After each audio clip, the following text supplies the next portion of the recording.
This meeting is being recorded.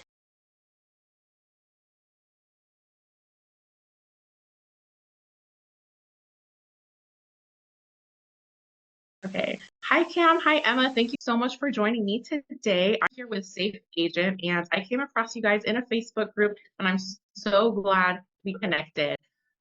They're all about agent safety, about making sure that well, I'll just actually let you introduce yourself and say what you guys do, and then we can get into it. Yeah, definitely. Well, first off, thanks for having us on here. We're excited. I know we got to do a phone call together to talk about why we even started this in the first place. But like I said, I'm Cam. This is Emma, and actually, the entire idea of this was actually her idea. Yeah. So I'll kind of let you talk on why you wanted to do this in the first place. Yeah, absolutely. So I'm Emma. I'm an agent with EXP. I got my start in real estate like almost 4 years ago now, in Bellingham, Washington, and I was really young. I was like 21. I was baby realtor, right? And the original OG kind of first negative encounter that I had in real estate, kind of put the thought in my head, but it actually took a couple years for it to kind of come to fruition. But I was at an open house and had, it was a big open house. It was a gorgeous luxury listing out, view of the water, but it was a little secluded, a little away from everything. And I had a man come back to the house 3 times. And the third time he came back, he just lingered and he was just waiting for everybody to like clear out. And I was like new to the business, didn't know what to do. And thank God one of my best friends actually popped in, who's also a realtor, to check on how I was doing. And she picked up on what was happening and she stayed. She just stayed. And then he eventually left, but he had my primary contact information. I didn't know what else to put on my card at the time. I was brand new, and so he started contacting me, trying to, get me to come places with them. And it was just not fun. It was a Yeah, really uncomfortable feeling. And we had actually just yeah, we had just started started dating dating. at this Yeah. And I told him about that. And then he's kind of always been in the self defense industry. And so after we sat on that a couple of times and I've been more active in real estate, we're like, well, this is a need, but people don't often think about it until after the fact. I think, yeah, it's easy for us agents to get preoccupied with production and networking and making ourselves, very presentable in the industry. And we don't think about the scary things because A, we don't want to, and B, we kind of have a little bit of invincible, Yeah, everyone thinks they're invincible. It's never going to happen to you until it does, right? So that's kind of how we got our start. yeah. Um, And then a couple months ago, yeah. there was another little incident that popped up, and we Hmm. just sat down and we started thinking about, the fact that this needs to be something that there's more awareness and more attention around, and giving people the peace of mind that they can handle themselves in any situation, that's going to be the key. And Hmm. you know, over I mean, majority of real estate agents and professionals are women, and so giving them the tools and the skills that they need to be able to protect themselves and defend themselves and be confident in that, we want to be able to provide that. Now, obviously, what we do is geared towards everybody. It's not just women; like, we cater to everyone, but that is the majority of your group. And being in self-defense and teaching a lot of women self-defense courses as well, we just felt that this is something that's going to really be valuable for people, and we want to almost in a way almost force the education in a sense. Like, we've talked about ideas of creating this as a continued education program and Hmm. getting it actually certified and things like that, because just like Emma said, most people don't even seek out the training or the help or the assistance until it's already too late. And so what we're trying to do is be preventive in the fact of that. Yes, I love that. I think that is so important. And I talk to realtors every day. There are so many of them. And I just feel like I would hate for anything to happen to any one of the people I've spoken to or any of my clients, Yeah. or any of the people that I've supported. And so, in that, I think it's really important what you guys do. And I love that you guys are spearheading this and making sure that more people know about self defense and awareness of your surroundings and things like that. That being said, I'd love to know what are your top tips? What do you think is the most important to move forward in self defense in this kind of conversation? What should agents do first? What should they seek out if they're interested in preparing themselves for any situation? Yeah, definitely. So, like I said, I mean, this is very preventative, right? So, Mhm. you know, being ahead of the game, not waiting until it's too late, is going to be the key. And what I always talk about is, you don't want 1,000 different skill sets for every single scenario, right? You need a few core skills that you've mastered, so to say, and that you can handle under pressure, and you can actually use that in a situation when it comes down. So one of the top things I would say is just seek out training now, whether that's with us, whether it's with a local self-defense academy or a local martial arts school or whatever, right? Whether you hire personal trainer to help you, like whatever the case is, find somebody who's credible in that area and seek out the training now and just kind of dip your foot into the water a little bit, right? You don't have to go, you don't have to go off the deep end and spend hours a day on training and make yourself bulletproof, but at least getting in the environment and getting the skill set now and introducing yourself to that, it'll make it, in a sense, it'll make it less scary actually. I Hmm. actually last night I went to a local martial arts school here just to get back in training again. My friend teaches a class, and towards the end of the class, we started working on knife defense. And to a lot of people, that's a scary topic, and that'd be hard to train. But because I've done it for so long and I'm already used to that, it's not as scary anymore. Still a scary situation if it ever comes down, Mm, but because I'm used to training that, I'm used to training it under pressure as well, it actually makes it easier to handle that topic and be able to soak that information in. So same thing is like look for training now to get yourself into something so that way it's not as scary anymore. But then also back to Emma's point about feeling invincible, Hmm. understand and realize like yes, you want to be prepared and hope that nothing bad ever happens, right? That's what we all want. We want to hope that nothing bad happens, but also prepare just in case yeah. and realize that you're not invincible. So taking safety precautions ahead of time is going to be key there. And it's okay to put yourself first in the situation. And what I mean by that is, being in the service-based industry, we have a nature to want to cater to the client, right? And we want to make sure they have the Ah. experience and we want to give all into them. But you also have to think about your safety in that as well. So what are some of the things that you can do to, yes, still be professional, but still also be protected, right? Yeah. So, you talked about the phone number, for example. Like this guy had her personal phone number and he's texting her and calling her and all of that kind of stuff. You'd be surprised what information people can get off of a phone number. And I'm not saying live your Hmm. life scared. I'm not saying live in fear. But the way technology is now and the way things have advanced now, it's very easy for someone to have one little piece of information and then they can take that and run with it. So Yeah.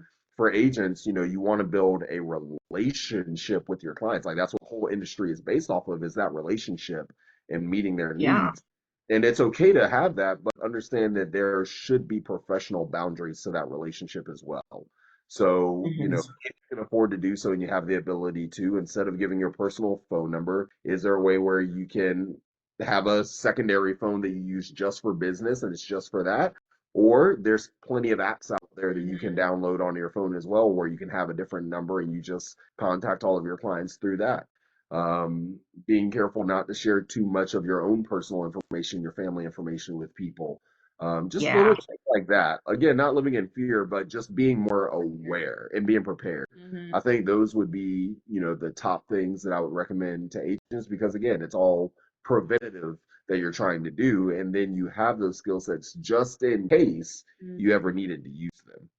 Yeah. And from everything you just said, I have a couple questions that came up. The first one is, what do you guys provide to agents? What is your service and how can agents get in touch with you? And then my second follow-up question is, if we're starting from ground zero, like I've never thought of agent safety ever once in my life. Like obviously I want to be a safe person, but I never even considered it. What keywords should I search for a trainer or something like that to dip my toes? What does that look like? Because I wouldn't even know where to start. Yeah, that's a great question. So we actually, again, we're still brand new at this company, just started it. And right now we're just going for exposure and awareness, just trying to get the name out there a little bit more.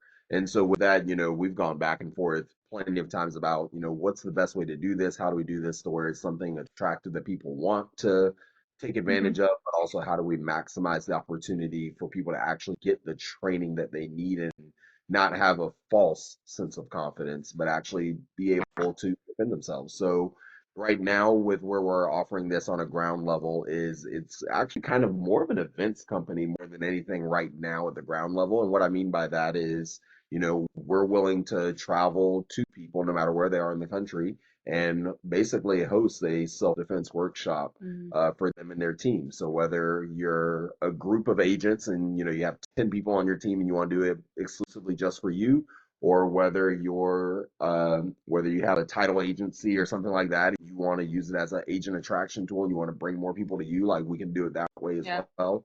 But it's more of an events company, and Emma's been working with a lot of people on making it also kind of like a networking happy hour thing, because apparently agents love to drink a little bit, socialize, and have fun. So that's what we started doing, is promoting this as more of an events company more than anything, with the idea that in the future we'll eventually offer like an online training platform for it as well, with different certification levels, even levels to it, to where if you go through all of those training certifications, it'll be a hybrid of some in-person and some online training that you do. You can actually eventually become an instructor of Safe Agent as well, and actually be able to take this back to your hometown and be able to teach it to the people there in your area, and you're kind of like the go-to agent when it comes to that. So I still in love the that. That's awesome. So many yeah, big plans in your future. I can't wait to yeah, see how it unfolds. But events starting with that is a really great place to start. yeah, Yeah, definitely. I'm excited. What were we gonna say? Oh, I was just gonna say, I think the biggest thing too is, making it approachable, kind of going back to Yeah, making it like a social networking thing afterwards. It makes it much more approachable, especially for women. Like when I first stepped foot into martial arts school, I was like, what the heck did I just walk into? Like it's just a lot. Like it's a very intense atmosphere. But again, like creating a very inviting atmosphere for someone who's never even thought about self-defense, martial arts, anything like that in their entire life. And like, I'm not a martial arts person, but it is like the root of a lot of the effective and simple self-defense concepts that we teach. Because it can be intimidating to go into some place like that. And so I want to kind of like remove that factor. mhm, And title companies have been really great to work with because they love to support the industry as well. So like big teams, title companies, even stagers and photographers, I've had a couple of them reach out as well, because photographers will go into homes just as much as yeah, agents do.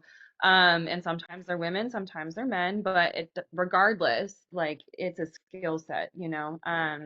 So that's another thing that we're really trying to incorporate when we do these events, is just making it something that agents want to come to. Like they just want to be there, and also create community with wherever we go, because sometimes the agent community is either really strong or maybe not so much. And so we can kind of hopefully bring everybody together as well yeah. that way. So, Hmm, I love that. And then my other question was, if someone had never thought of self-defense before and they wanted to get their toes wet and they don't have an event that they can go to that's close to them, what would be the first thing that they should search or look into to get started? Yeah, I would say kind of like back to what I said earlier, is looking for the local experts in your community first. Mhm. I would personally say stray away from, I say it as a joke, but YouTube University. Mm, And the reason for that is because you're going to find it can be overwhelming. You're going to find so many different ways to do so many different things. Like you'll find 5,000 ways to do one technique. Like, and then what happens is now your brain starts going, well, which one's actually going to be effective? Which one do I use? And it's just overload of information. So the best mhm. thing to do is, simplify your skill set and master it. And so finding what works for you. I mean, when you go and you look up these places, like don't just go based off the price and how much they cost. Like set up an opportunity where you can actually go in and you can see what the training, what the environment is like, and make sure that it's going to be the right fit for you. And then Yeah, when you do that, just stay consistent with it. Like there'll be times where you're gonna be motivated, unmotivated. There'll be times where it's easy, times where it's harder, and it's a little more challenging, and that's okay. That's part of the process. That's part of life. So just being willing to realize and understand why you started the journey in the first place, and just staying true to that. So literally, you can just go online and search, local self-defense training near me. Like you can literally just perfect. do that, and you can find 10 results. I would call everybody, gather as much information as you can. Do they have a program for adults? Do they teach actual self-defense training in that? It doesn't matter, what style it is or anything like that. Like you don't need to get into the nitty gritty of, do they do jujitsu? Do they do Muay Thai? Mhm. Do they do Krav Maga? Like you don't need to know all of that. Do they offer self defense training for adults? That would be question number mhm. one. if you're a community type person, which I am, like I like training with more people. So that way I can work with a different mix and different group, because if me and Emma train together, it's going to be different than me training with another man that's, 6'5" and bigger than me. Like it's going to be a different kind of training, even though we're Yeah. doing the same thing.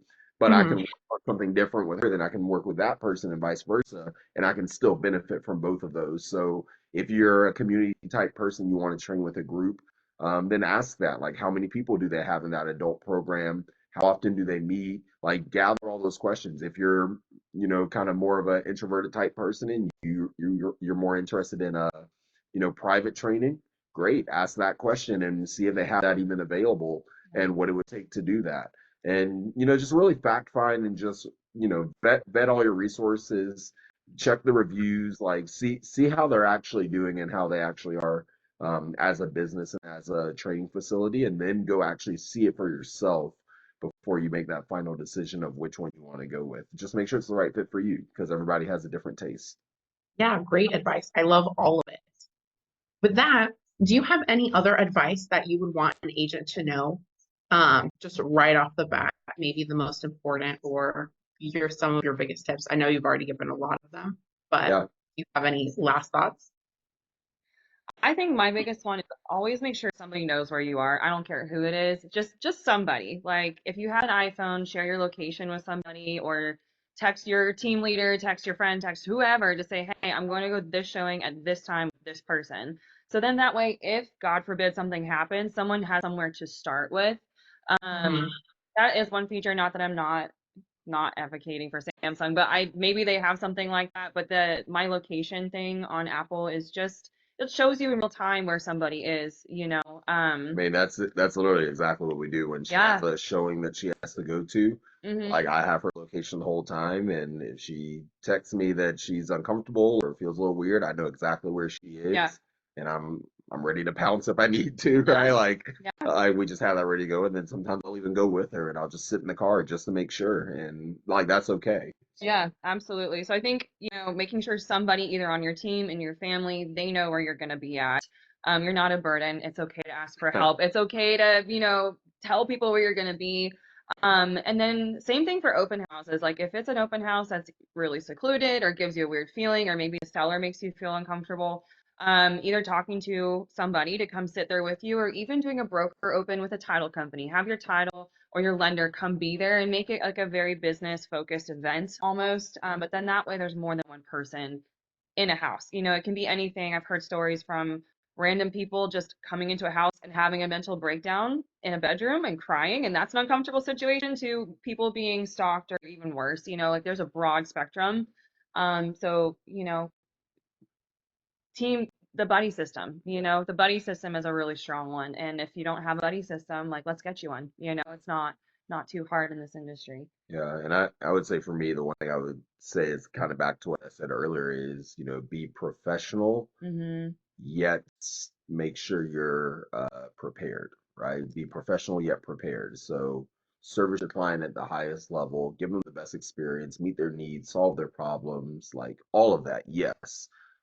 But also just make sure that you're prepared in that situation as well, so that way you're comfortable in the situation and confident in the situation as well. I think that's a huge thing is, you know, just any situation you go into, you don't want to go in feeling uncomfortable. You don't want to go in feeling like you're not in control. You don't want to go in, scared or wondering what if, because that does affect the way you present yourself. That affects the way you service the client. It affects all of that. Mm. So all the steps you can take ahead of time to just make sure that you feel confident going into that situation and still being able to provide a great service, I think that's going to be the key. Absolutely. Awesome. Well, I love all of this. This has been such great information. I'm really excited. I'm so happy for you guys. If someone wants to get a hold of you, what is the best way that they can reach you? Yeah, best way to get in contact with us right now, we have our Instagram Yep. account up, where we just kind of post some safe tips or events that we're going to be at, or webinars that we're going to do, things like that. So you can DM us through there. We both check that, and we're very responsive there. So that's at Safe Agent Training is what you would go to for that. And then also you can go to our website. We're working on getting it actually built and up right now. So right now there's just a little filler there where you can submit your email address if you're interested in just more information on upcoming things that we have. And that website is safeagenttraining.com.